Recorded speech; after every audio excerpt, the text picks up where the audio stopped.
Well, the jury reached a verdict in the case of 5 Navy officers who were involved with Leonard, and they found 4 of the 5 guilty and were hung on the 5th officer, who's actually an admiral. This is the first time that the Fat Leonard story has gone to court in any way, because other Navy officers who were involved with Leonard pleaded guilty, and so their cases never went to court. So this year we've been hearing much more about Fat Leonard in a courtroom than ever before. It's not a surprise, to be honest, that 4 of the 5 were found guilty, and they'll be sentenced later. We don't really know exactly why the admiral in the case, why the jury was hung in his case. And I think we'll find out a little bit more about that as time goes on, that nothing really came out of the court yesterday. What this really means now is that Fat Leonard himself can go ahead for sentencing. He pleaded guilty 7 years ago now and was supposed to be a star witness in the cases of these 5 Navy officers. And we're now hearing that he will be sentenced sometime in the middle of July. And what's the kind of general scoreboard in this case so far? I mean, how many people have pled guilty? How many convictions do we have? The kind of overall effect of this case so far? Well, there's been a couple of dozen Navy officers who've pleaded guilty, and some of them have been sentenced. Some of them, like Michael Mashevitz, who went to one of the first people to go to jail, has already come out of jail, I believe. So some people have already served their time. This has been going on for so long. But because these 5 pleaded not guilty, the government was hoping that they would change their pleas to guilty. I mean, there was about 8 or 9 of them to start with, and a number of them changed their pleas to guilty. So these were the only ones left. And so I think the Navy now is going to be hoping that they can draw a line under this terribly embarrassing set of events. However, the podcast, the fact that Leonard talked so openly in the podcast about how he, in his view, corrupted admirals who weren't sanctioned, means that, myself and lots of other people think, well, the justice hasn't really been served in this case, just because the highest ranks of the Navy, the 4-star admirals that were involved with Leonard, they were not sanctioned. You went through all the kind of gruesome details of this case in the podcast. Was there additional details like that came out during the trial? Did they hear from any kind of interesting characters about all of this corruption? Well, it wasn't that there was any more detail, but what happened was, because Leonard decided to talk for our podcast, we smuggled a microphone to him in his detention. He's got kidney cancer, and he was allowed out of jail for home arrest. We were able to smuggle a microphone, just like the one I'm talking on now, to him, and we were able to record over 20 hours of audio with him. Because of that, the prosecution, he was supposed to be the star witness, because he's pleaded guilty. He was supposed to be the star witness in the cases of these 5 officers who pleaded not guilty. The government decided to pull him from the stand. And I think that's because, they were worried that the defense counsel would try to impeach him, try to discredit him because of his decision to talk for the podcast.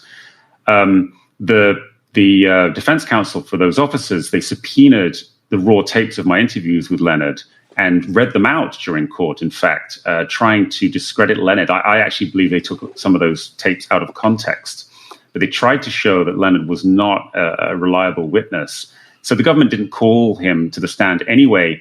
And that meant that they were relying mainly on emails, these emails in which the Navy officers discussed getting prostitutes or gifts for their wives or Michelin-star dinners in return for sort of moving aircraft carriers and submarines, nuclear-powered submarines, into ports that Leonard controlled, so he could sort of build the Navy for tens of millions of dollars. So, yeah, we did get some details, some reading outs of some of those emails, but, all of that stuff was already in the indictments. No television cameras were allowed inside the courtroom. I mean, one of the big issues here is this is one of the worst national security failures in U.S. military history, but no one can feel like they really can get that close to the story because all of this happened behind closed doors.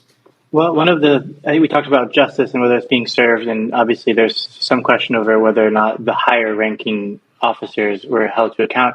One of the things that really stuck with me in the podcast was the story of the mother of 2 of Fat Leonard's children and how she had been separated from her children since they were toddlers and hadn't seen them in close to a decade. Have you heard anything more about that? Is there any other of those kind of bits and pieces that haven't been resolved? Yeah, one of the big themes of the podcast is the sort of abiding misogyny in the Navy. Leonard talks about how he would be used to get officers and enlisted men out of trouble when their ships came into port, and they were like groping women, and there was cases against him with the local police, and he would go in and sort those kinds of things out. Obviously, women are a currency in this story. They're bought. Prostitutes are bought for officers so that they can have a good time with them and then do things that enriched Leonard. So, there's this theme through the podcast, and one of the reasons, it's hard to see psychologically why Leonard would be as he is, but he talks in the podcast about how his own father would bring home other women and lock his mother in the bathroom while he was having sex with other women in the family house. So Leonard himself has a very strange relationship with women. And, he talks very openly in the podcast about having multiple mistresses or girlfriends and many different children with different women. One of those women was a Filipino girlfriend. And Leonard basically abducted her children from her and ended up living with them in house arrest in San Diego. He was able to even while he was in jail, get them to come over and live with him in house arrest. We talked to that woman for the podcast, and she's called Marina de Jesus, and told her for the first time where her children were. She wasn't really aware of that before we contacted her. She was living in Australia and working there. Since then, she has filed a legal case in San Diego trying to get her children back from Leonard.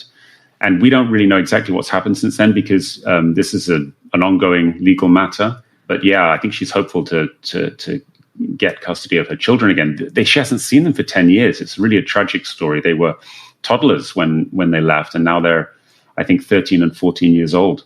So it's really such a tragic story. Yeah, that was one of the most heartbreaking parts of the podcast, I thought. On a final note, we had news about turning Fat Leonard into a TV series. Do you want to give a little bit of more detail about that and what you think that's going to be and how that will be taking this story in a different direction? Well, Project Brazen, along with our partners, SK Global, who are the film studio behind Crazy Rich Asians, we're co-producing Fat Leonard, a limited TV series based on the podcast. We announced last week that we've hired Peter Chiarelli, who co-wrote Crazy Rich Asians, to write the screenplay for Fat Leonard. He's just arrived in Singapore, and I'm going to go see him this weekend. He's coming here for inspiration. I think today he went down to Leonard's old house on Nassim Road. I mean, Leonard lived in a $130 million mansion, and his only business was U.S. military business. So that makes you realize what a crazy and corrupt story this is. So Pete's been down there today getting inspiration for his screenplay. And yeah, he's going to be putting that together in short order. And, next year we'll be fully developing that into a TV series. So we're very excited. Now, obviously, your first love in journalism was Joe Low, also from Penang. Leonard, turns out, also from Penang. I think, is this sort of a kind of a career focus for you, the disreputable men of Penang? Or yeah, well, it's funny because I'm actually working on a news story about it's an origin story of the DEA, the drug agency, which was set up in the 70s. And the main character in that's not actually from Penang, but his nickname was the Bearded Wonder of Penang. So, yeah, you could say we're going for our third Penang-related story. It's a crazy story. It's set mainly in Thailand and in New York, but that's another show that Project Brazen's working on that will come out in due course. Excellent.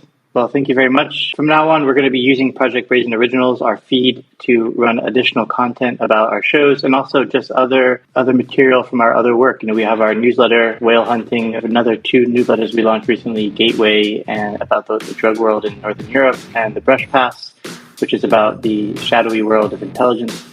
So hopefully we'll be having more of these sessions in the near future. Can't wait.